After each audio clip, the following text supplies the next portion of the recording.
วิธีการเปคลวนเปเมียนผมช่วยได้จุมเรียบสู้ปกไม้บองปอนថ្ងៃនេះខ្ញុំចង់បង្ហាញពីរបៀបការពីខ្លួនក្នុងករណីមានការរំជួយដីអញ្ចឹងយើងទៅមើលវីដេអូនឹងទាំងអស់គ្នាថាតើយើងត្រូវធ្វើយ៉ាងម៉េចខ្លះដើម្បីការពីខ្លួនបានមួយភាគធំដែរដើម្បីឲ្យរួចផុតពីពេលមានរំជួយដីទៅយើងមានគ្រោះថ្នាក់ធ្ងន់ធ្ងរព្រោះបើសិនជាយើងចេះពីរបៀបការពីហ្នឹងវាអាចជាផ្នែកមួយធ្វើឲ្យយើងបានរួចខ្លួនឬក៏អាចការពារខ្លួនកុំឲ្យមានគ្រោះថ្នាក់ខ្លាំងជាងដែលអ្វីដែលយើងមិនដឹងសោះហ្នឹងតោះទៅមើលទាំងអស់គ្នាវិធីការពារខ្លួនពេលមានរំជួយដីដំបូងយើងត្រូវរកកន្លែងណាមួយដូចជាក្រោមតុ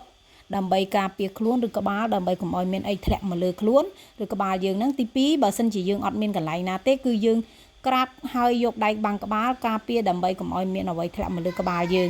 ហើយបើសិនជាយើងនៅចិត្តអាគារខ្ពស់ខ្ពស់យើងត្រូវរត់ឲ្យឆ្ងាយពីអាគារខ្ពស់ខ្ពស់នោះឬក៏ទៅកន្លែងណាមួយដែលស្ថិតនៅក្បែរបង្អួច